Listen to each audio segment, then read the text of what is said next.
now with Donald Trump, the return to the political stage. Now just about 12 hours away, the former president will be the keynote speaker at the North Carolina Republican Convention, and he's not stopping there. According to Trump's senior advisor, Jason Miller, he's also planning rallies in Ohio, Alabama, Florida, and Georgia over the summer. Joining us right now is Loren Zelt, former aide to Mitt Romney, and Elena Beverly, former National Deputy Director of African American Outreach for President Obama. Ladies, welcome to both of you, and good morning to you. Let's start with you, Loren. Does Trump's return mean, what exactly does it mean for the party? Is it like sort of like Johnny from The Shining, I'm back, or more like Arnold being back?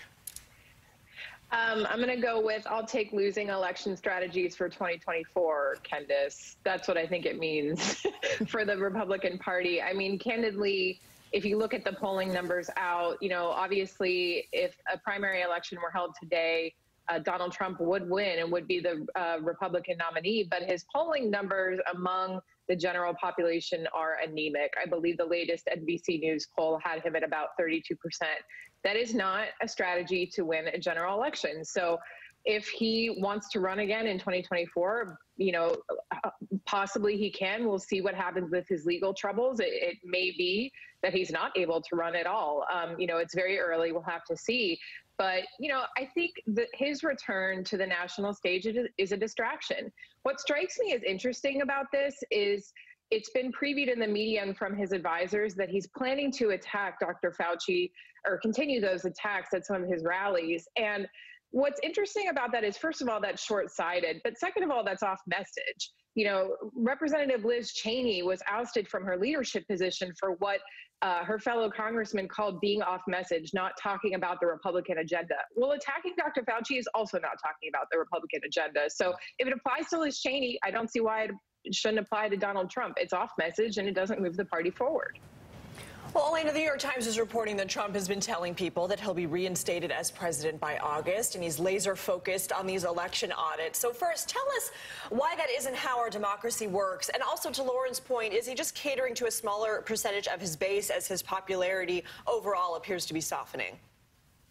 Absolutely. These audits are an affront to our democracy. We have had a legitimate election. And what you're seeing with Donald Trump as he continues to spread this big lie, that's part of the challenge for the Republicans, because they know that as he continues to suggest that the election was illegitimate, in some ways he's depressing his voters. He's depressing the turnout for potential midterm elections, because those voters will believe that their votes don't actually count. They don't actually matter.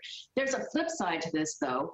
The fact that he continues to spread the big lie and his polling numbers are so low with the general public, if he were to run, for example, in 2024, and he were to, for example, win a primary, he still would lose a general election. But there's this idea that you can rehash the legitimacy of an election means that if he lost in 2024, he could potentially inspire just another insurrection, just like we saw in January 6th. So in many ways, him being back on the trail is a liability for the Republicans, but it's a greater liability for our democracy.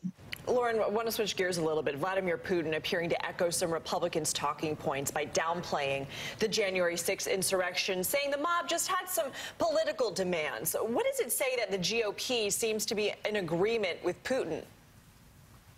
That's absolutely terrifying, candidly. You know, I remember, I'm old enough to remember when Mitt Romney, when I worked for him, said that Russia was our biggest threat on the global stage. And, you know, over the past couple of years, especially when Donald Trump was president, obviously we saw him cozying up to Russia. We saw the election interference. Yeah, that's a terrifying statement. And it's terrifying to me that we have Republicans in Congress that agree with him. No, the president inspired a deadly insurrection on January 6th. Full stop. We should not forget about that.